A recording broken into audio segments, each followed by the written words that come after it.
Good morning, everyone. My name is Jesse Levine. I'm Senior Advocacy Officer for Scholars at Risk. Grateful that you're all here, and I'm excited to learn with you today from all of the incredible panelists who are joining us. I'm particularly grateful to Camilla Croso and the Coalition for Academic Freedom in the Americas, to Penn, to Steinhardt, and to Farida Shahid, the UN Special Rapporteur for the Right to Education, for her partnership and leadership on global academic freedom. For those who don't know, Scholars at Risk works to protect threatened scholars around the world and to promote academic freedom at the international, regional, and state levels. For much of the past 10 years, our advocacy has been focused on monitoring and sharing documentation of attacks on scholars, as well as building recognition of the fundamental importance of universities to a functioning democracy and to social and scientific progress. A lot of that work has been about simply pointing out within international spaces that universities and academic freedom are gravely under-discussed within the human rights conversation. For decades, the rights of journalists, human rights defenders, lawyers, and judges have been very prominently talked about in places like the UN Human Rights Council. They've been mentioned thousands of times in the context of the Council's periodic reviews of states' human rights records. And the idea that journalists and human rights defenders face grave threats because of their work was mainstream and pretty uncontroversial. Scholars and academic freedom, on the other hand, were only mentioned a handful of times before the Human Rights Council. And while violations of the human rights of academics were sometimes recognized as violations, the motivation driving the violations, namely silencing academics and academic institutions, was often missed. So the core of much of Scholars at Risk's advocacy work has been about addressing that challenge and making academic freedom a more prominent part of the broader human rights conversation, again, based on what we see as a fairly uncontroversial premise, that universities need to be protected, universities and education institutions need to be protected, because they're among the core institutions that allow a democracy to function. Another piece of our advocacy has been a legal argument. That academic freedom is a human right, well grounded in existing international human rights principles, starting with the freedom of opinion and expression, the right to education, and the right to science.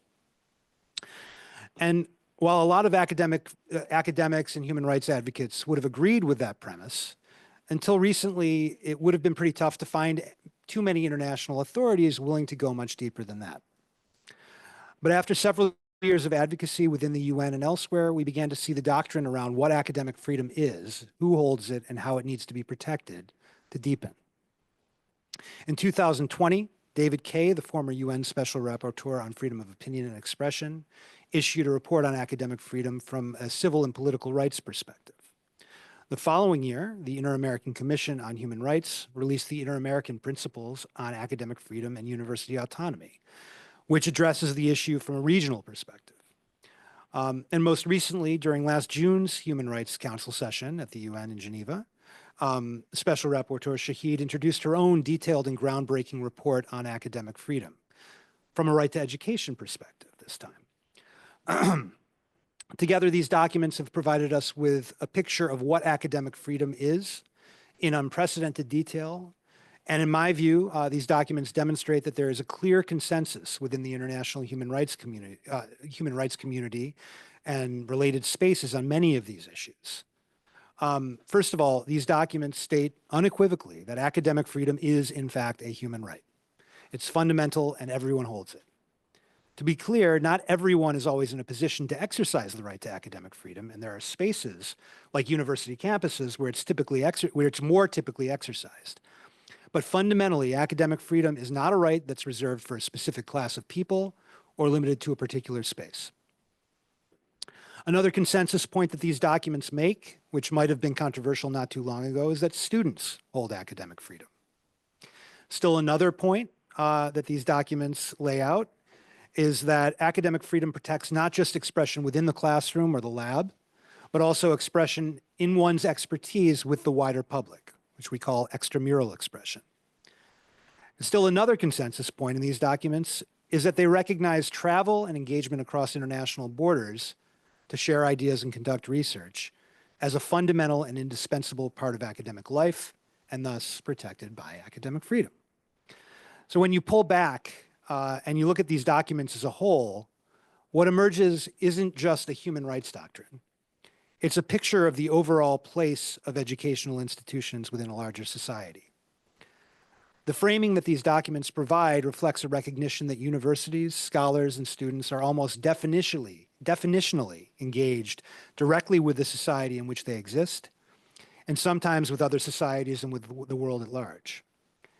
This approach welcomes and even insists on that kind of engagement from scholars and students, and implicitly demands that in exchange for the rights contained under the umbrella of academic freedom, universities adhere to values like social responsibility, accountability, and equitable access.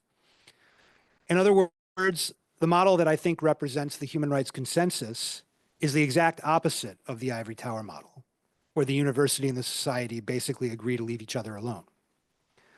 I'm not sure I ever really bought into the ivory tower model, but I definitely don't think it works in 2024.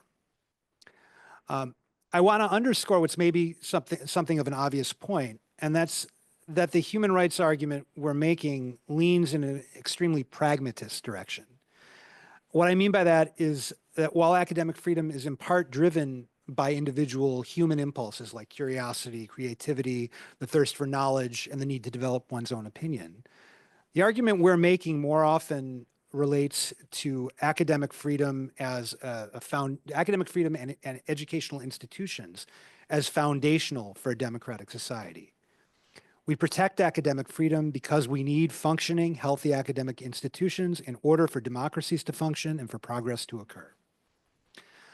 Anyway, we've had these major successes in the past 5 years with the development of a deep legal doctrine around academic freedom.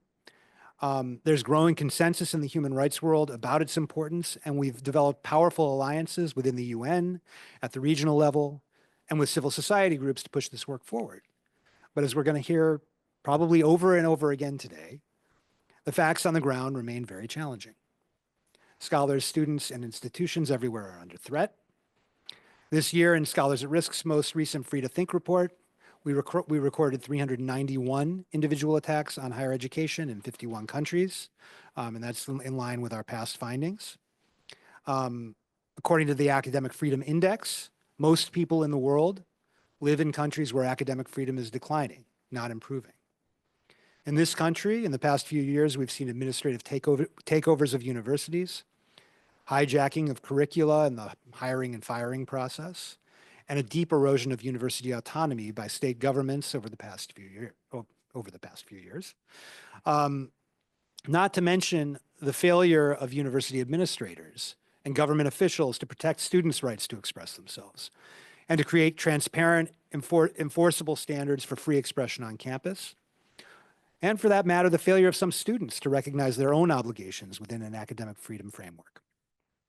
So globally and here in the US, there's this huge delta between the powerful doctrinal achievements and alliances that we've built over the past several years on the one hand, and the pressures on the ground on the other hand. The challenge that we and our allies face is filtering the doctrinal achievements down so that they become the lived reality at the national and at the institutional levels. The principles for implementing the right to academic freedom, which were developed by an international working group, including members of Scholars at Risk, CAFA, UN actors, international human rights and education scholars, and others, is the beginning of the attempt to address that challenge. The principles are focused on providing practical guidance to international stakeholders, states, institutional actors, and other members of society for protecting and promoting academic freedom at the ground level. The next phase of this work will be about deploying the principles and working with institutional partners to make academic freedom a set of lived values on campuses in the US and around the world. And I want to extend an invitation to all of you to engage with us going forward on this. Really, this meeting is about generating action. So please, let's be in touch. Having said that, I don't want to just recite from the principles. I don't think that's a great use of our time. You can all read the principles online. Instead, I'd like to ask that we engage in a little exercise to get our brains going today. As I said earlier, protection for academic freedom is at least in part justified on very pragmatic grounds. Societies need functioning education institutions, so societies shouldn't undermine the freedom that education institutions need in order to function. So the question is, how well are our own democracy supporting institutions functioning? I'd like to ask everyone here to take just 3 to 5 minutes, either on your own or preferably with somebody sitting near you, maybe somebody you don't know, to think about and answer a few questions. Is your own institution fully protecting the freedoms that teachers, researchers, and students need in order to fulfill their functions? If the answer is yes, what are those protective measures? What are they official? Or are they just sort of tacit? And if the answer is no, as I suspect in many cases it will be, what are the rights that are most at risk? What are the protective measures that your institution could and should take in order to protect academic freedom? You don't need to save your answers. This is just an exercise. This is to get us thinking about what we can do going forward. So I would like us all to take just a couple of minutes to maybe discuss amongst yourselves or think about them on your own, if you don't mind. Good morning, everyone. It's a really big pleasure to be here with all of you. Thank you for joining us. Thank you for those online as well that have been with us or are with us.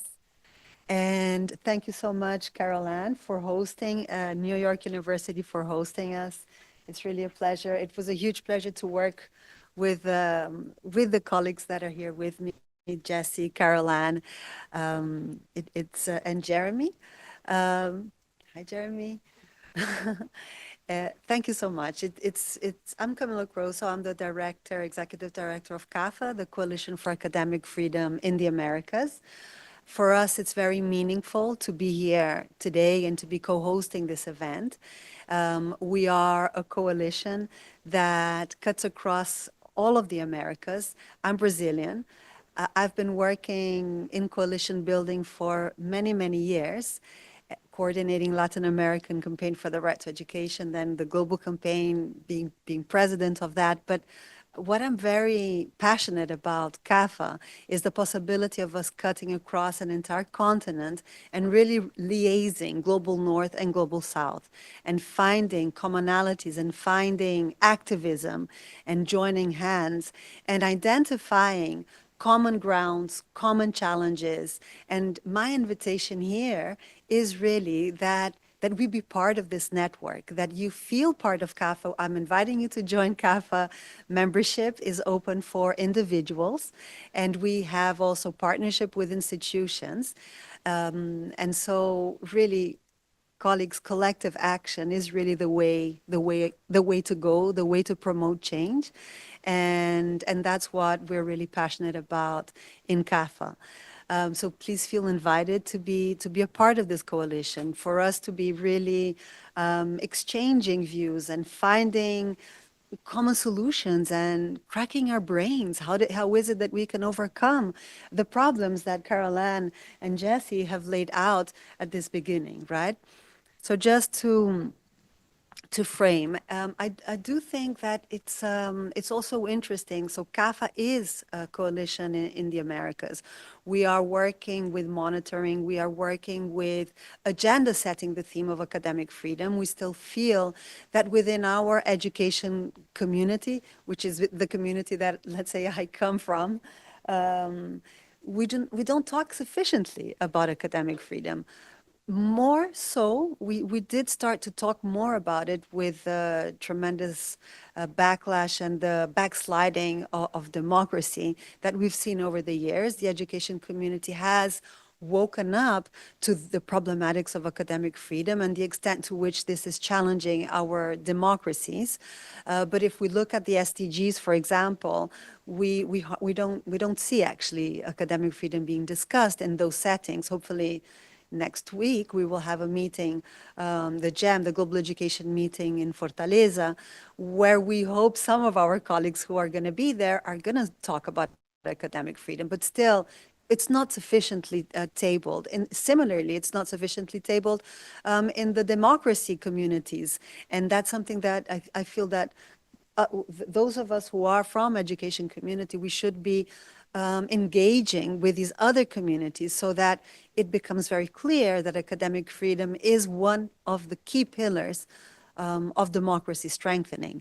So CAFA is concerned, and we are working around agenda setting, making this part of the public discourse, unpacking what does it mean, academic freedom, and also disputing the meaning of academic freedom, because we do know that there are libertarians' perspectives to freedom, right? It's a contested, it's a disputed concept. And so for us at CAF, it is important for us to unpack, and thank you, Farida, for your report. Thank you, David Kay, who's not here with us, for your report. And thank you, everyone who has been working on this, to give us parameters of what does it mean, academic freedom, because we want to strengthen the understanding of academic freedom as a fundamental human right and unpack it and really, let's say, embrace the framework of academic freedom as a right as we expand and consolidate and make this discourse more public, right? We need to make the discourse public with an understanding of academic freedom as a fundamental human right. So us really, let's say, being knowledgeable and us managing to unpack and to explain and to talk about academic freedom in parameters of human rights. And again, it really is fundamental that we have reports such as Farida's, because we need that in order to really make our case when we are struggling for academic freedom, right? Before going into, I want, of course, to talk about the Inter-American principles, but before doing so, I want to just say one more general thing, which is I want to value the fact that we are holding this event at a university. I want to cherish that. Of course, CAFA is all about partnerships with universities. We also are acknowledging that academic freedom cuts across all the sectors and levels of education. But I do want to make the point that the alliance between movements, civil society, activism, and academia, and the justice systems and the rapporteur systems and the UN and the human rights frameworks, these alliances are fundamental. But I do want to cherish particularly that we are being hosted by NYU, that we are engaging activism with university. We're thinking conceptually about academic freedom. We are researching about academic freedom. We have students discussing academic freedom. And at the same time, we're having an alliance with social movements, with organizations such as Scholars at Risk, such as CAF, and such as many others who are here online and joining. So I just want to really make the point that this is a fundamental alliance. I want to quickly, I will do the boring thing that Jesse didn't do. Sorry, colleagues. Yeah, I'm going to do the boring thing that Jesse didn't do. How much time do I have to do the boring thing? Less than 10 minutes. I won't take 10 minutes. I don't think I'll take 10 minutes. But I did want, so I am going to do this. I want to read a little bit. Farida will be speaking. I'm not going to, she's going to, but sorry, Farida, I'm going to reference your report. And then I also want to reference the Inter-American principles of academic freedom and university autonomy, because there are some conceptual dimensions that I think are important. So Farida's report underlines that academic freedom is an autonomous human right grounded in several provisions of international law. It's a big deal. I just want to underline that, us acknowledging academic freedom as an autonomous right is important, is something in and of itself. It's academic freedom relates to many other rights, the right to education, the right to freedom of expression, the right of association, the right of protest. It's multidimensional, but it is also an autonomous right in and of itself. Farida points four pillars. Academic freedom includes four interdependent pillars: the right to teach, to engage in discussions and debate with persons and groups inside and outside the academic community, to conduct research and to disseminate opinions and research results. I want to highlight now some of the elements that are in the Inter-American Principles of Academic Freedom and University Autonomy, which I really invite colleagues to read, because the United States is part of that set of principles. It includes the entire continent, right? I want to stress a few elements. So the Inter-American Principles also underline that not only academic freedom implies the right of every person to seek, generate, and transmit knowledge and to be part of academic communities and carry out autonomous work in order to access education, teaching, learning, but it also has a collective dimension. That's one of the points I wanted to highlight that is in the Inter-American Principles, the individual dimension and the collective dimension of academic freedom as a right, consisting of the right of society and its members to receive information, knowledge, and opinions produced within the framework of academic activity, and to obtain access to the benefits and the products of research, innovation, and scientific progress. I think it's an important thing for us to bear in mind. I also want to stress two other elements of the Inter-American Principles. The second one is that academic freedom is protected equally inside and outside the education centers, as well as in any place where teaching and scientific research are exercised. The academic community is a space for reflection and informed deliberation on issues that affect society.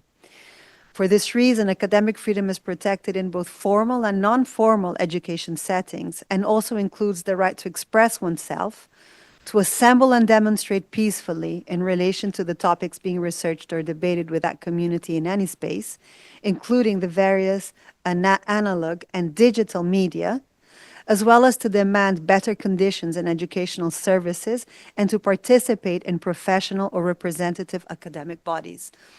I think that this is very important because it really does broaden, it's a very broad perspective of academic freedom, and it's also a very political way of presenting academic freedom. And, you know, yesterday we were also having long discussions at Open Society Foundations at other events where we were underlining that it's fundamentally a political dimension, a political issue that we're trying to put forward. I will read through the titles of the principles just to give you a flavor of what is being encompassed by this document. Autonomy of academic institutions. This first one, coming from Latin America, being Brazilian, I do want to say that in Latin America, university autonomy is something extremely well established. It's like a century-long established value, I would say, you know? It's for, in Latin America, university autonomy, it's like, it's a treasure. It's a treasure. I learned, joining CAFA, that this is not the case in the United States. That university autonomy isn't really something that is spoken about or embraced or understood, or it's not so consolidated, let's say. So this is a point, colleagues, where we can really partner and really exchange experiences with the, you know, North America and Latin America.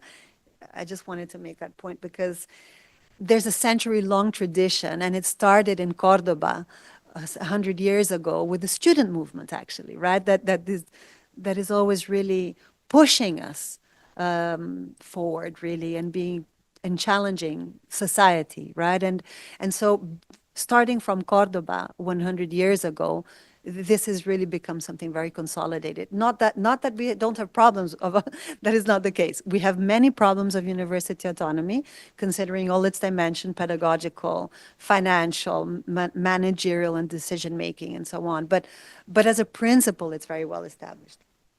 Very, very quickly, I'll just read through to give you a flavor. Non-discrimination is the second one.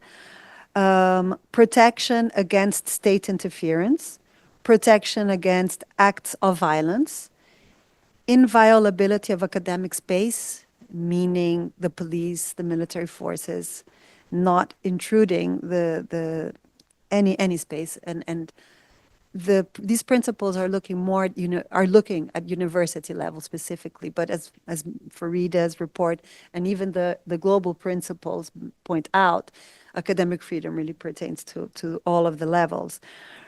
Restrictions and limitations on prohibition of censorship and exceptionality of state and punitive exercise. All the examples that you mentioned, Caroline, in terms of censorship, gender, race, and the book burning falls here in these principles. Protection and prevention against or omission of private parties. Human rights education is something that needs to be done and taken forward. Access to information, internet and other technologies. Plural concurrence and freedom of association. International mobility and cooperation that also Jesse mentioned. Inclusive dialogue in the framework of higher education so that all parties are actually at the decision-making table. So just to give you a sense of what are in these principles, and really an invitation to all of us, really, how is it that we can make best use of these principles, the extent to which these could be useful to your struggles as well. And really, we all know that there's like a huge issue of how is it that we implement law and how do we transform law into practice. But, you know, Jesse and I wanted to make a point that there are principles and that there are parameters out there that we can use as an instrument for our struggle. And again, just evoking what Caroline and Jesse said, we would really love this symposium to be as action-oriented as possible, but as fundamentally knowing that we do have very good and interesting and solid starting points framed through a human rights lens that can really, let's say, inform our action and our struggles. So thank you very much.